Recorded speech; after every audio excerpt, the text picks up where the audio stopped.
Hello दोस्तों, आप सबका स्वागत है इस महत्वपूर्ण वीडियो क्लास में जिसमें हम बात करने वाले हैं राणा कुंभा से संबंधित जो भी महत्वपूर्ण प्रश्न बन सकते हैं उनके बारे में। तो नॉर्मल सा प्रश्न बन सकता है कि पिता माता और ये संरक्षक कौन थे। तो इनके पिता थे मोक्कल, माता सौभाग्यवती और संरक्षक थे इनके रणमल। तो इस प्रकार से ये नॉर्मल से प्रश्न है, यहाँ से ज़्यादा प्रश्न बनते नहीं हैं। इसके अलावा ये रणमल से संबंधित चीज़ें आ गई। मेवाड़ दरबार में रणमल का प्रभाव बढ़ गया था। रणमल से संबंधित चर्चा हमने पिछले वीडियो में की थी। ये अंसाबाई के भाई थे, जोधपुर से संबंधित थे, मारवाड़ से। और इसके अलावा इसमें कोई महत्वपूर्ण है नहीं। नेक्स्ट स्लाइड पर चलते हैं। हाँ, ये सबसे महत्वपूर्ण है कि आवल बावल की संधि क्या है आखिर। तो इसको अच्छे से समझने का प्रयास करेंगे। तो मैंने पिछले जो टेस्ट हुआ था उसमें पूछा भी था कि आवल बावल की संधि के समय मारवाड़ के राजा कौन थे। तो ध्यान रखना, उस वक्त मारवाड़ के राजा थे राव जोधा और मेवाड़ के राजा थे राव कुंभा नहीं, राणा कुंभा, है ना। तो इस संधि में क्या हुआ था, क्या शर्तें थी, वो हम डिस्कस करते हैं। तो ये आवल बावल की संधि हुई थी। मारवाड़ मेवाड़ की संधि के नाम से भी इसको जाना जाता है। इसमें क्या क्या शर्तें थी बहुत ही ध्यान से देखना है, क्योंकि जब प्रश्न थोड़ा स्तरीय बनता है तो इन शर्तों से संबंधित प्रश्न बनने की संभावना होती है। तो ध्यान से देखना है। पहली शर्त ये थी, और ये बहुत महत्वपूर्ण है, आवल बावल की संधि। इसकी शर्त क्या थी कि सोजत जो पाली है उसको मेवाड़ और मारवाड़ की सीमा बनाया गया। भाई, सोजत मेवाड़ और मारवाड़ के बीच की एक जगह है, उसको सीमा के रूप में बनाया गया कि इससे आगे मेवाड़, इससे पहले मारवाड़, ऐसा कुछ डिसाइड किया गया। और जोधा से जो मंडोर लिया गया था उसको वापस दे दिया गया। और कुंभा के बेटे थे रायमल, उसकी शादी जोधा की बेटी श्रृंगार कंवर से की गई इस संधि के तहत। मैंने पिछले टेस्ट में ये प्रश्न भी दिया था कि आवल बावल की संधि से कौन सा विवाह संबंध तय हुआ था या कौन सा विवाह युगल बना। तो रायमल संग श्रृंगार कंवर उसका उत्तर था। तो तीन महत्वपूर्ण बातें हैं आवल बावल की संधि की। वो ये है कि सोजत को एक तो सीमा बनाया गया मेवाड़ मारवाड़ की, जोधा को मंडोर वापस दे दिया गया, और कुंभा के बेटे रायमल की शादी जोधा की बेटी श्रृंगार कंवर से की गई। तो ये बहुत ही महत्वपूर्ण संधि थी। और इस संधि से संबंधित सबसे महत्वपूर्ण तीन तथ्य, जो तीन महत्वपूर्ण शर्तें थी, वो हमने डिस्कस कर लिए। तो अब हम आगे बढ़ते हैं। तीसरी स्लाइड पर है कि जो सांगा है उन्होंने युद्ध कौन कौन से लड़े।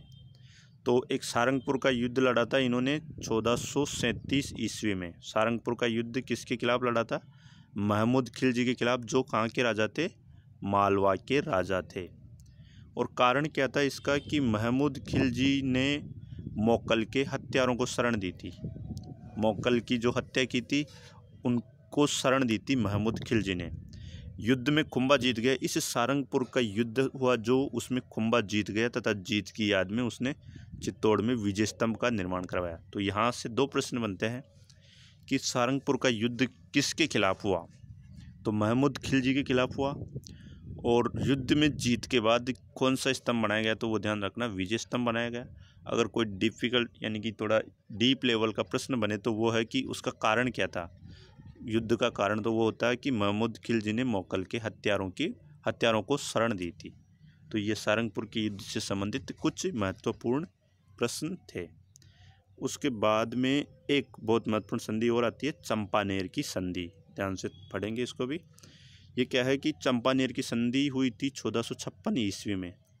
और इसमें महमूद खिलजी और कुतुबुद्दीन शाह, गुजरात के कुतुबुद्दीन शाह और मालवा के महमूद खिलजी, दोनों ने मिलकर एक तरह से गठबंधन बनाया था, संधि की थी। इस संधि का उद्देश्य क्या था कि राणा कुंभा को हराना। जैसे अकेले से नहीं हारता कोई, तो दो ऐसे राजा जो एक दूसरे के मतलब कि विरोधी है लेकिन फिर भी संधि कर लेते हैं। तो इस प्रकार से राणा कुंभा को हराने के लिए इन दोनों ने एक तरह से गठबंधन बनाया, संधि की, और दोनों की संयुक्त सेनाओं ने राणा कुंभा से युद्ध किया था। इस प्रकार से ये चंपानेर की संधि हुई थी। और मैंने ये प्रश्न दिया था कि चंपानेर की संधि में कौन शामिल नहीं है, तो महमूद खिलजी और कुतुबुद्दीन शाह ने तो संधि की थी, और उसमें मैंने मुजाहिद खान एक ऑप्शन दिया था, वो नहीं था, तो उसका सही आंसर वो था। तो इस प्रकार से ये चंपानेर की संधि बहुत महत्वपूर्ण है। इससे संबंधित प्रश्न बन सकता है कि एक तो ये कि किसके खिलाफ हुई थी, एक तरह से ये किसके खिलाफ लड़ने के लिए हुई थी, तो ध्यान रखना राणा कुंभा के खिलाफ लड़ने के लिए हुई थी। और इसमें शामिल थे मालवा के महमूद खिलजी और गुजरात के कुतुबुद्दीन शाह। ठीक है, नेक्स्ट देखते हैं कौन सा युद्ध हुआ था। उसके बाद हुआ था बदनौर का युद्ध 1457 ईस्वी में। कुंभा ने मालवा और गुजरात की संयुक्त सेना को हराया था। जब चंपानेर की संधि हुई तो मालवा और गुजरात दोनों की सेनाएं आई, लेकिन राणा कुंभा यहाँ पर भी जीत गए। यानी कि प्रश्न ऐसे भी बन सकता है कि चंपानेर की संधि के बाद कौन सा युद्ध हुआ, तो ध्यान रखना बदनौर का युद्ध हुआ था 1457 ईस्वी में। ठीक है, नेक्स्ट स्लाइड पर चलते हैं। अब यहाँ पर हम पढ़ेंगे कुंभा की सांस्कृतिक उपलब्धियाँ, यानी कि कुंभा ने क्या क्या ऐसी संस्कृति से संबंधित क्या चीज़ें बनाई, क्या स्थापित किया, स्थापत्य कला में क्या योगदान दिया, वो सारी चीज़ें हम पढ़ने वाले हैं। तो सबसे पहले तो कुंभा को राजस्थान की स्थापत्य कला का जनक कहा जाता है। जितने भी अच्छे अच्छे दुर्ग, महल, किले हैं ना, कुंभा ने बहुत सारे बनवाए। इस कारण से स्थापत्य कला का जनक राणा कुंभा को माना जाता है। और जो विजय स्तंभ बनवाया उसके क्या क्या नाम थे वो देखते हैं हम। एक तो विजय स्तंभ का नाम था कीर्ति स्तंभ, विष्णु ध्वज, गरुड़ ध्वज, मूर्तियों का अजायब घर, भारतीय मूर्तिकला का विश्वकोश। तो ये नाम भी बहुत ही महत्वपूर्ण है। परीक्षा में प्रश्न यहाँ से भी बन सकते हैं कि विजय स्तंभ का उपनाम क्या है, और ऐसे भी दे सकता है कि क्या नहीं है, फिर 3 नाम दे दे, कोई दूसरा नाम दे दे। तो इनको याद रखना अच्छे से। कीर्ति स्तंभ, विष्णु ध्वज, गरुड़ ध्वज, मूर्तियों का अजायब घर और भारतीय मूर्तिकला का विश्वकोश। और ये सारे नोट्स मिलेंगे, जो टॉप करते हैं उनको अलग से ग्रुप के माध्यम से। ठीक है, और विजय स्तंभ क्या है, ये एक 9 मंजिला इमारत है। कितनी मंजिला इमारत है? 9 मंजिला इमारत है। इसकी लंबाई 122 फीट है, चौड़ाई 30 फीट है, और इसकी 8वीं मंजिल में कोई मूर्ति नहीं है। ऐसे प्रश्न बनते नहीं है कि कौन सी मंजिल में कोई मूर्ति नहीं, लेकिन डीप लेवल पर पूछा जाता है, तो इसी प्रकार से बनता है। और ये प्रश्न तो कई बार आता भी है कि तीसरी मंजिल पर अरबी भाषा में 9 बार अल्लाह लिखा हुआ है। इसमें तीसरी मंजिल में अरबी भाषा में 9 बार अल्लाह लिखा हुआ है। और इसके वास्तुकार कौन कौन थे? जेता, पौमा, पुंजा और नापा, ये 4 इसके वास्तुकार थे। तो इससे संबंधित सारे जो तथ्य हैं वो हम देखते हैं फिर से। तो सबसे पहले तो यह है कि जो विजय स्तंभ बनवाए इसके नाम है कीर्ति स्तंभ, विष्णु ध्वज, गरुड़ ध्वज, मूर्तियों का अजायब घर, भारतीय मूर्तिकला का विश्वकोश। ये 9 मंजिला इमारत है, लंबाई 122 फीट है, चौड़ाई 30 फीट है, 8वीं मंजिल में कोई मूर्ति नहीं है, और तीसरी मंजिल में अरबी भाषा में 9 बार अल्लाह लिखा हुआ है। ठीक है, नेक्स्ट स्लाइड पर चलते हैं। और इसके अलावा जो कीर्ति स्तंभ प्रशस्ति है उसके लेखक थे अत्रि और महेश। ये प्रश्न वैसे पूछा नहीं जाता नॉर्मली, लेकिन जब कोई बड़े एग्जाम का, बड़े स्तर का पेपर होता है तो उसमें पूछे जाते हैं ऐसे प्रश्न। मेवाड़ महाराणा स्वरूप सिंह ने इसका पुनर्निर्माण करवाया। जो कीर्ति स्तंभ है, विजय स्तंभ है, उसका निर्माण, पुनर्निर्माण करवाया था स्वरूप सिंह ने। जेम्स टोड ने इसकी तुलना कुतुब मीनार से की थी। जेम्स टोड ने इसकी तुलना किससे की थी? कुतुब मीनार से। और फर्ग्यूसन ने, हम विजय स्तंभ की बातें कर रहे हैं ना, फर्ग्यूसन ने इसकी तुलना रोम के टार्जन से की थी। ये एक महत्वपूर्ण तथ्य है। जैसे जेम्स टोड ने किससे तुलना की? कुतुब मीनार से। कुतुब मीनार से किसने तुलना की? जेम्स टोड ने। तो इस प्रकार से प्रश्न यहाँ से बन जाते हैं। और रोम के टार्जन से तुलना की किसने? फर्ग्यूसन ने। और विजय स्तंभ राजस्थान की पहली इमारत है जिस पर डाक टिकट जारी किया गया था। राजस्थान की पहली इमारत जिस पर डाक टिकट जारी किया गया वह है विजय स्तंभ, ध्यान रखना। इसके अलावा क्या है कि विजय स्तंभ जिनका प्रतीक चिन्ह है। विजय स्तंभ एक तो राजस्थान पुलिस का प्रतीक चिन्ह है, जो होता है ना लोगो राजस्थान पुलिस का, उसमें विजय स्तंभ है। माध्यमिक शिक्षा बोर्ड का भी जो लोगो है उसमें विजय स्तंभ है। और अभिनव भारत जो वीर सावरकर का संगठन था उसमें भी विजय स्तंभ था। तो इस प्रकार से ये भी प्रश्न बन जाता है कभी कभी कि विजय स्तंभ किसका प्रतीक चिन्ह है, तो राजस्थान पुलिस और राजस्थान माध्यमिक शिक्षा बोर्ड का और अभिनव भारत जो वीर सावरकर का संगठन है उसका प्रतीक चिन्ह है। ठीक है, नेक्स्ट स्लाइड पर चलते हैं। इसके अलावा जो जैन कीर्ति स्तंभ है, यहाँ पर जैन कीर्ति स्तंभ चित्तौड़ किले में 7 मंजिला इमारत है जैन कीर्ति स्तंभ। ये अलग है विजय स्तंभ से। 12वीं शताब्दी में जैन व्यापारी कौन था? जैन व्यापारी जीजा शाह बघेरवाल ने इसका निर्माण करवाया था। ये भगवान आदिनाथ ऋषभ देव को समर्पित है, इसलिए इसे आदिनाथ स्तंभ भी कहा जाता है। तो ध्यान रखना, जैन कीर्ति स्तंभ कहाँ पर है? चित्तौड़ किले में है। जीजा शाह बघेरवाल ने इसका निर्माण करवाया। ये आदिनाथ जी को समर्पित है, इसलिए इनको आदिनाथ स्तंभ भी कहते हैं इस जैन कीर्ति स्तंभ को। इसके अलावा कवि राजा श्यामल दास की पुस्तक वीर विनोद के अनुसार कुंभा ने मेवाड़ के 84 में से 32 किलों का निर्माण करवाया। 84 में से 32 किलों का निर्माण अकेले राणा कुंभा ने करवाया था। जो मेवाड़ में 84 किले हैं उनमें से 32 का निर्माण राणा कुंभा ने करवाया था, इसलिए इनको स्थापत्य कला का जनक कहा जाता है ना। अब आगे बढ़ते हैं नेक्स्ट स्लाइड पर। कुंभलगढ़, हाँ, पहला दुर्ग है कुंभलगढ़ जो महत्वपूर्ण है वो कुंभलगढ़ राजसमंद में है और इससे संबंधित सारे तथ्य पढ़ेंगे हम। जो कुंभलगढ़ का वास्तुकार है वो कौन है? मंडन है। कुंभलगढ़ मेवाड़ की संकटकालीन राजधानी, बहुत महत्वपूर्ण प्रश्न है ये कि मेवाड़ की संकटकालीन राजधानी कौन थी? तो कुंभलगढ़ दुर्ग था। तो कुंभलगढ़ संकटकालीन राजधानी का मतलब है कि जैसे ही चित्तौड़ दुर्ग मेवाड़ जो मुख्य जहाँ पर राजा रहते हैं वहाँ पर किसी प्रकार का कोई संकट आता है तो इस दुर्ग में आकर ये शरण लेते थे और इसे मारवाड़ मेवाड़ की सीमा का प्रहरी भी कहा जाता है। जो कुंभलगढ़ है मेवाड़ मारवाड़ की सीमा का प्रहरी कहते हैं। इसका सबसे ऊपरी स्थान है जो कुंभलगढ़ है उसका सबसे ऊपरी स्थान है वो कटारगढ़ के नाम से, जो कुंभा का निजी आवास था। यानी कि कुंभलगढ़ के जो सबसे ऊपर वाला स्थान है कटारगढ़, वहाँ पर रहते थे और इसे मेवाड़ की आंख भी कहते थे क्योंकि यहाँ से पूरा मेवाड़ का देखा जा सकता था। और जो कुंभलगढ़ प्रशस्ति है उसके लेखक कौन थे? महेश थे। और इस प्रशस्ति में कुंभा को धर्म एवं पवित्रता का अवतार बताया, यानी कि धर्म और पवित्रता का अवतार किस में बताया गया है? कुंभलगढ़ प्रशस्ति में। ठीक है, तो ये इम्पोर्टेंट तथ्य थे कुंभलगढ़ प्रशस्ति से संबंधित और कुंभलगढ़ से संबंधित। तो हम वापस से देखते हैं एक बार कि कुंभलगढ़ का जो वास्तुकार है वो मंडन था। जो महत्वपूर्ण प्रश्न है उन्हीं को रिवाइज करेंगे।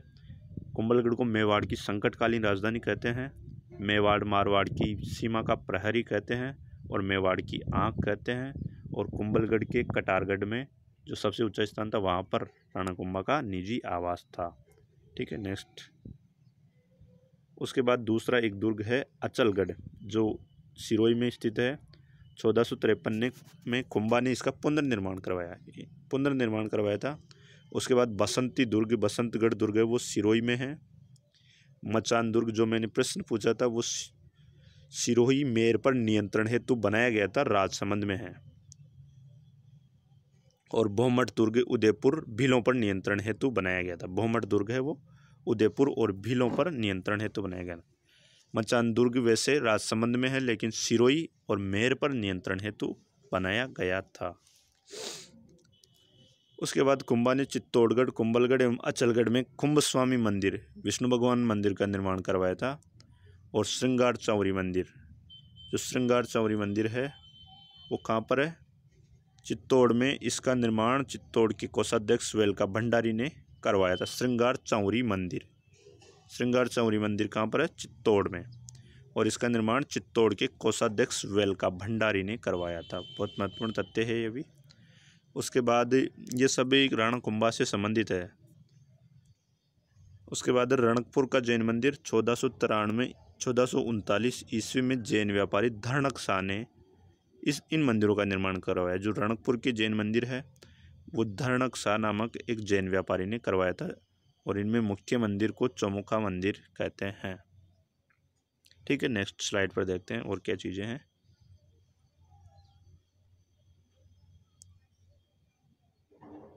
और साहित्य से संबंधित क्या है? कुंभा एक अच्छा संगीतज्ञ था। जो कुंभा थे वो एक अच्छे संगीतज्ञ थे और क्या बजाते थे? वीणा बजाते थे। ये प्रश्न आया भी हुआ है कि कौन सा तो वाद्य यंत्र बजाते थे, तो ध्यान रखना कुंभा वीणा बजाते थे।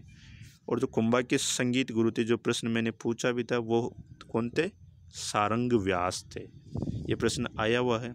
और ये जो प्रश्न है ये भी आया हुआ है कि जो सुधा प्रबंध है, कामराज रतिसार के 7 भाग है, संगीत सुधा है, संगीत मीमांसा है, संगीत राज है, ये तीनों ये पांचों किसकी पुस्तकें हैं? कुंभा की पुस्तकें। ध्यान रखना सुधा प्रबंध, कामराज रतिसार और 3 संगीत से संबंधित है, संगीत सुधा, संगीत मीमांसा और संगीत राज।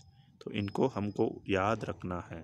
प्रश्न यहाँ से बने हैं पहले भी और बन सकते हैं बाद आने वाले एग्जाम्स में भी। इसके अलावा जो संगीत राज है उसके 5 भाग है। थोड़ा डीप प्रश्न पूछे तो यहाँ से पूछा जा सकता है कि संगीत राज के कितने भाग है, कौन कौन से भाग है। तो पाठ्य रत्नकोश, गीत रत्नकोश, नृत्य रत्नकोश, वाद्य रत्नकोश और रस रत्नकोश, ये संगीत राज जो कुंभा की पुस्तक है उसके 5 पार्ट है। ठीक है, नेक्स्ट स्लाइड पर हम चलते हैं। कुंभा के दरबार में विद्वान कौन कौन थे उनके बारे में हम देखेंगे। पहला यहाँ पर नाम आ रहा है कान्ह व्यास। इन्होंने एकलिंग महात्म्य नामक पुस्तक की रचना की थी। ध्यान रखना ये प्रश्न बहुत महत्वपूर्ण है। एकलिंग महात्म्य पुस्तक की रचना किसने की थी? कान्ह व्यास ने। इसका पहला भाग राजवर्णन कहलाता है, जो कुंभा ने लिखा था। जो एकलिंग महात्म्य है उसका पहला भाग राजवर्णन कुंभा ने लिखा था, लेकिन जो पूरी पुस्तक है एकलिंग महात्म्य वो कान्ह व्यास ने लिखी थी। इसके अलावा दूसरा विद्वान है मेहाजी, जिन्होंने तीर्थमाला नामक की एक पुस्तक लिखी थी। इसके अलावा तीसरे विद्वान है मंडन। मंडन ने वास्तुसार, देवमूर्ति प्रकरण, राजवल्लभ, रूप मंडन और कोदंड मंडन, ये 5 पुस्तकें मंडन ने लिखी थी। और कौन सी पुस्तक किससे संबंधित है वो भी देख सकते हैं हम। ये मूर्ति कला से, जो रूप मंडन है ये मूर्ति कला से संबंधित है, और कोदंड मंडन है वो धनुष निर्माण की जानकारी देती है। कोदंड मंडन किसकी? धनुष निर्माण की जानकारी देती है। तो इस प्रकार से ये मतलब कि विद्वान थे जो कुंभा के दरबार में थे। इसके अलावा और कौन था? नाथा ये मंडन का भाई था। जो मंडन हमने अभी ऊपर पढ़ा उसी का भाई था नाथा। इन्होंने भी एक पुस्तक लिखी वास्तु मंजरी नाम की। तो जो मंडन है वो महत्वपूर्ण है, उससे संबंधित एक बार फिर से देखते हैं। इनकी पुस्तकें बहुत महत्वपूर्ण हैं। ये प्रश्न आया हुआ कि रूप मंडन किसने लिखी, राजवल्लभ किसने लिखी, देवमूर्ति प्रकरण किसने लिखी, ये सारे प्रश्न कहीं ना कहीं एग्जाम्स में आते रहते हैं। तो इससे संबंधित हम एक बार फिर से देखते हैं कि मंडन की पुस्तकें कौन कौन सी है। वास्तुसार, देवमूर्ति प्रकरण, राजवल्लभ, रूप मंडन और कोदंड मंडन, ये मंडन की पुस्तकें हैं। और नाथा जो मंडन का भाई था उनकी पुस्तक है वास्तु मंजरी। तो चलिए नेक्स्ट स्लाइड पर चलते हैं। इसके बाद जो 5वां विद्वान था वो है गोविंद। ये क्या था? मंडन का बेटा था। इन्होंने भी पुस्तकें लिखी है। एक तो द्वारदीपिका, उद्धार धोरिणी, कलानिधि और सार समुच्चय। इनसे संबंधित प्रश्न इतने पूछे नहीं जाते हैं। इसके बाद जो 6ठा विद्वान है कौन है? वो है रमाबाई, जो कुंभा की बेटी थी। कुंभा की बेटी थी रमाबाई। ये प्रश्न मैंने पूछा भी था कि कुंभा की बेटी का नाम क्या था। तो ये रमाबाई इनकी बेटी थी। अपने पिता की तरह ये भी संगीत में रुचि रखती थी। रमाबाई को जो शादी हुई तो जावर का परगना इनको दिया गया। और जावर में हमने पढ़ा भी है कि जावर में क्या मिला था? चांदी की खान मिली थी उस टाइम। और इनकी उपाधि है वागीश्वरी, यानी कि जो कुंभा की बेटी रमाबाई है इनको वागीश्वरी की उपाधि मिली थी। इसके अलावा और कौन है? कुंभा के गुरु है हीरानंद मुनि, तिला भट्ट, सोमदेव सूरी, ये इनके दरबार के विद्वान हैं। इसके बाद में हम पढ़ेंगे कुंभा की उपाधियाँ। बहुत महत्वपूर्ण है, यहाँ से प्रश्न बनता है, हर बार बनता है। और बनता कैसे हैं वो अलग अलग लेवल पे बनता रहता है। जैसे पहले डायरेक्ट बनते थे, अभी थोड़ा अलग लेवल पे बनने लगे हैं कि इनका नाम क्या है, ऐसा नाम ही क्यों रखा गया। तो देखते हैं क्या है।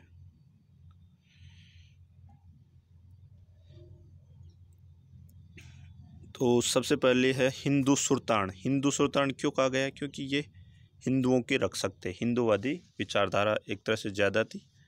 और अभिनव भट्टाचार्य, ये संगीत से संबंधित थे, इसलिए अभिनव भट्टाचार्य रखा गया। इसके अलावा राणा रासो, साहित्य में रुचि के कारण इनको राणा रासो रखा गया नाम। हाल गुरु, ये मैंने प्रश्न पूछा था कि हाल गुरु क्यों कहा गया, तो ये पहाड़ी किलों जितने भी थे उनको जीतने में माहिर थे, सारी कला से संपन्न थे कि कैसे पहाड़ी किलों पर चढ़ाई की जाती है, तो इस कारण से हाल गुरु कहा जाता है। इसके अलावा चाप गुरु बोलते हैं इनको, धनुर्धर की होने की वजह से अच्छे धनुर्धर थे। इसके अलावा परम भक्त, विष्णु के भक्त थे, और आदिवरा, ये दोनों विष्णु भक्त के कारण इनको बोला गया। तो वापस से हम रिपीट करते हैं कि कौन कौन सी थी, बहुत महत्वपूर्ण है ये सारी की सारी। हिंदू सुल्तान कहा जाता है, अभिनव भट्टाचार्य कहा जाता है, राणा रासो कहा जाता है, हाल गुरु, चाप गुरु कहा जाता है, परम भक्त कहा जाता है, आदि वराह कहा जाता है। तो ये इनकी उपाधियाँ थी। और कुंभा की हत्या उसके बेटे ने, जो उदा थे, उन्होंने कुंभलगढ़ किले में की थी। कुंभा की हत्या किसने की थी? इनके खुद के बेटे उदा ने ही कर दी थी, और कुंभलगढ़ में की थी, ध्यान रखना, कुंभलगढ़ किले में की थी। तो इस प्रकार से कुंभा से संबंधित जितने भी महत्वपूर्ण तथ्य बनते हैं वो मैंने इस पूरे वीडियो के माध्यम से बताने के प्रयास किया है। और आगे भी इसी प्रकार से जो भी पढ़ेंगे हम विस्तार से पढ़ेंगे, ताकि कोई भी प्रश्न छूटे नहीं। ठीक है, तो अब हम चलते हैं नेक्स्ट स्लाइड पर। और जो आज का टेस्ट का टॉपिक है वो कौन है? वो है महाराणा प्रताप। आज महाराणा प्रताप से संबंधित टेस्ट होने वाला है, तो इसको हमको अच्छे से कवर कर लेना है। और इनसे संबंधित प्रश्न आपको शाम तक ऐप में उपलब्ध हो जाएंगे। ठीक है, धन्यवाद।